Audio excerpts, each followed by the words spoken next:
Tuh, sederhanakan ya. Kemudian 20 ini dengan 100 bisa disederhanakan? Bisa ya. Kita bagi 20. Ini 1, yang ini 5. Betul ya? 20 dengan 100 disederhanakan. Paham? Kemudian baru kita kali silang. 1 dikali X, X sama dengan 5 dikali 4, 20.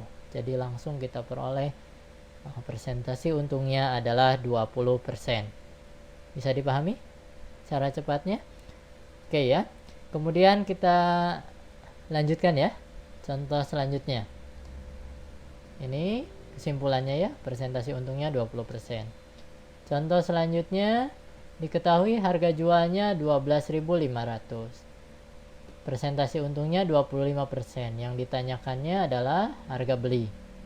Nah, kita buat sketsanya, beli, jual.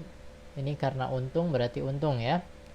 Harga belinya ditanyakan, yang diketahui itu harga jualnya di sini berarti 12.500. Kemudian persentase untungnya di sini berarti ya berapa? 25%. Oke.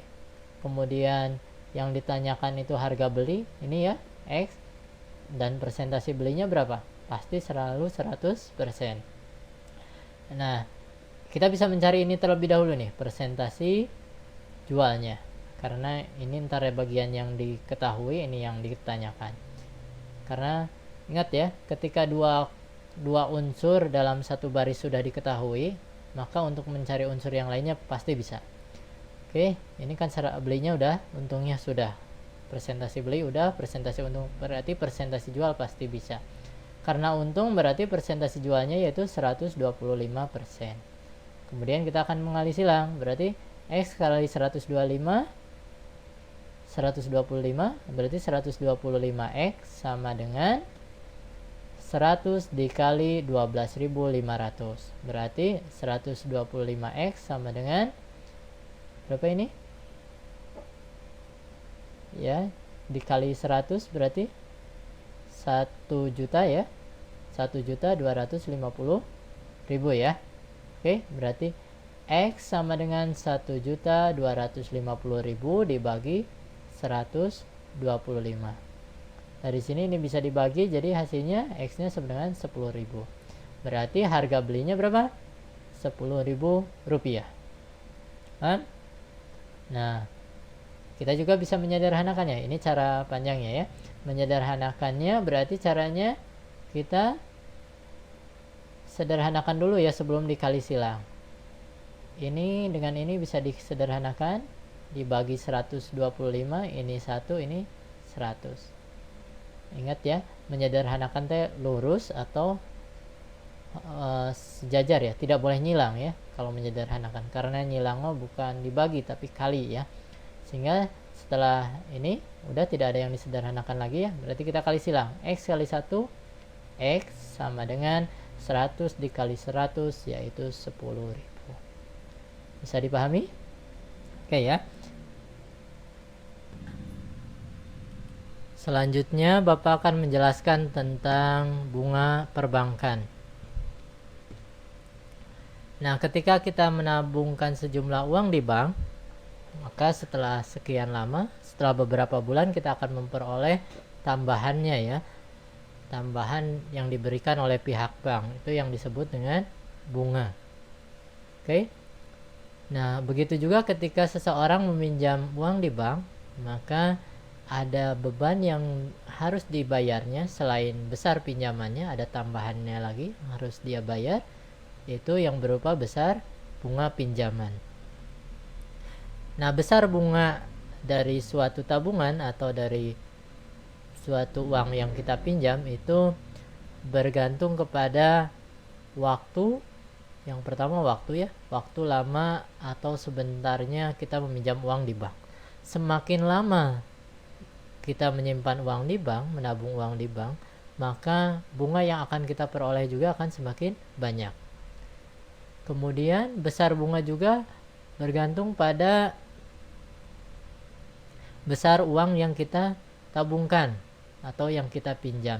semakin besar uang yang kita tabungkan, maka besar bunga yang akan kita peroleh juga akan semakin bertambah ya, atau bertambah besar. Kemudian besar bunga juga bergantung pada persentase bunga yang diberikan oleh pihak bank. Ketika persentase bunganya semakin besar, maka besar bunga yang akan diperoleh penabung tersebut juga akan semakin besar. Oleh karena itu, ketika kita hendak menabung uang di bank, maka carilah atau pilihlah bank yang memberikan bunga yang besar, atau pilihlah jenis tabungan yang memberikan persentase bunganya yang besar. Nah, sebaliknya, ketika seseorang hendak meminjam uang dari bank, sebaiknya seseorang tersebut memilih jenis pinjaman yang persentase bunganya kecil, gitu ya. Paham ya? Nah, jadi bila diilustrasikan dalam matematika, simbol matematika, kita misalkan B itu sebagai besar bunga, maka besar bunga itu sama dengan waktu dikalikan dengan persentase bunganya, waktu meminjam, lamanya meminjam atau lamanya menabung, dikalikan lagi dengan J itu jumlah tabungan atau jumlah pinjaman. Oke? Tuliskan lagi, B itu besar bunganya, W itu waktu lama menabung atau lama meminjamnya, kemudian P itu persentase bunga, J itu jumlah tabungan atau jumlah pinjamannya. Oke, nah persentase bunga itu ada beberapa jenis ya. Ada persentase bunganya per bulan, ada juga yang per tahun. Sehingga karena ini berhubungan dengan waktu, maka antara persentase bunga dengan waktu ini harus selaras ya. Jadi ketika persentase bunganya per bulan, ya waktunya juga dalam satuan bulan itu ya. Paham ya? Maksud kata Bapak selaras. Nah, bahkan ada juga yang persentase bunga per hari. Oke. Nah, kita lanjut saja ya. Kita misalkan inilah, biar kalian ini. Yang pertama, misalkan ketika persentase bunganya per bulan, maka satuan dari waktunya juga dalam satuan bulan. Oke, jadi ketika misalkan waktunya tahun, ya dirubah dulu menjadi satuannya bulan. Ketika persentase bunganya dalam satuan per tahun, maka waktunya juga dalam satuan tahun. Paham ya? Oke. Nah, untuk lebih jelasnya kita bahas beberapa contoh berikut. Yang pertama, diketahui jumlah tabungan, misalkan ini J itu jumlah tabungannya, seseorang menabung di bank yaitu sebesar 1 juta rupiah. Dengan persentasenya, persentase tabungannya atau persentase bunganya yaitu 15% per tahun. Lama menabungnya misalkan 2 tahun. Kemudian yang ditanyakan besar bunga yang diperolehnya. Besar bunga itu sama dengan waktu dikalikan persentasenya, persentase bunganya dikalikan jumlah tabungannya. Berarti waktu dengan, perhatikan sebelum kita substitusikan ya, kita perhatikan antara persentase dengan waktunya. Sudah selaras satuannya? Sudah ya. Di sini per tahun, ini juga satuannya tahun. Maka waktunya berarti 2 tahun dikalikan 15 per 100 dikali 15% ya, dikalikan 1 juta rupiah. Oke. Dari sini kita bisa menyederhanakan. Itu ya. Ini kita bagi 100 dengan ini. Nah ya. 2 dikali 15 yaitu 30 kali 10.000 berarti 300.000 ya. Jadi besar bunga yang diperoleh adalah 300.000 rupiah. Oke.